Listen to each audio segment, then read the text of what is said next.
Era uma vez na história. Em 1284, no dia 26 de junho, dia de São João em São Paulo, 130 crianças nascidas em Hamelin foram levadas para fora da cidade por um flautista que vestia roupas multicoloridas. Após passar pelo Calvário, perto de Copenhague, elas desapareceram para sempre. Essa inscrição data do século XV, conhecida como o Manuscrito de Lindenburg, uma das provas de que realmente as crianças de Hamelin foram raptadas. E se o conto do flautista encantador dos irmãos Grimm já terminava de uma forma trágica, a história real pode ser ainda mais perturbadora.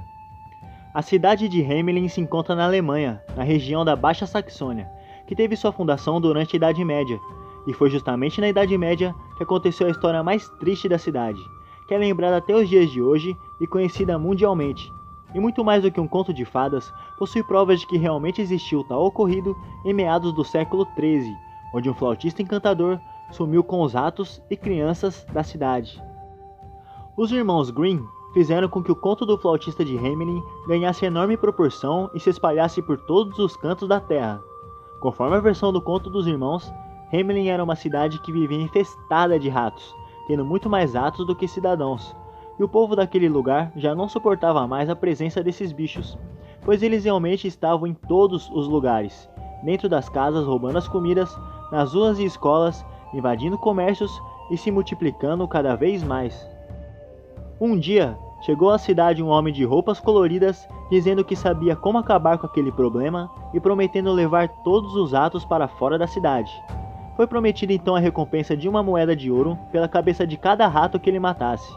Aquele homem misterioso aceitou a oferta, começou a tocar sua flauta e hipnotizou os ratos, os levando até o rio Weser, onde lá eles pularam e se afogaram.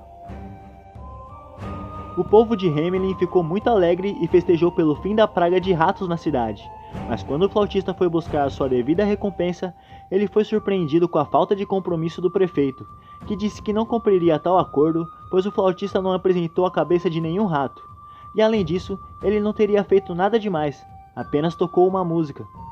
O flautista saiu da cidade furioso e prometendo vingança por ter sido enganado.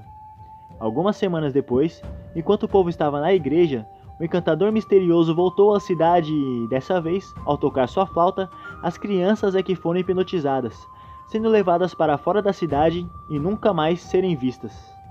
Algumas versões dizem que as crianças foram trancadas em uma caverna, afogadas no rio Weser, que era próximo dali, ou até mesmo levadas para outra dimensão. Mas nem todas as crianças foram levadas pelo flautista encantador.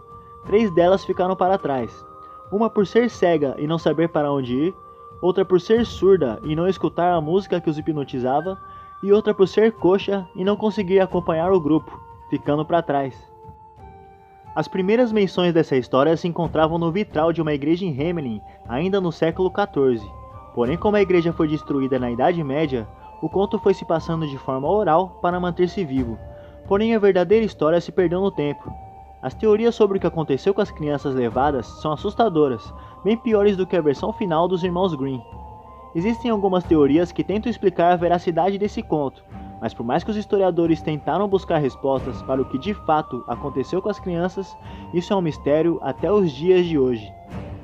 Uma das teorias diz que o flautista era simbólico, representando a personificação da morte, e que as crianças teriam morrido por conta da peste negra.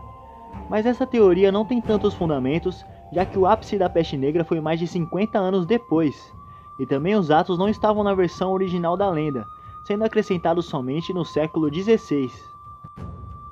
Outra teoria diz que as crianças foram mandadas por seus pais à famosa Cruzada das Crianças, onde um menino de 12 anos chamado Estevão conduziu milhares de crianças rumo a Jerusalém, mas que nunca chegaram à cidade. Muitas crianças morreram no caminho e as que sobreviveram foram enganadas por mercadores, vendidas e escravizadas. Porém, a Cruzada das Crianças teria acontecido em 1212, 72 anos antes da tragédia de Hamelin. Algumas pessoas acreditam que o flautista seja até mesmo um demônio, no mínimo um ser sobrenatural maligno, já que ele se vestia de uma forma extravagante e totalmente fora dos costumes da época. Os adeptos da pseudociência acreditam que o encantador era na verdade um alienígena e que havia levado as crianças até um portal, onde entraram e caminharam rumo ao desconhecido.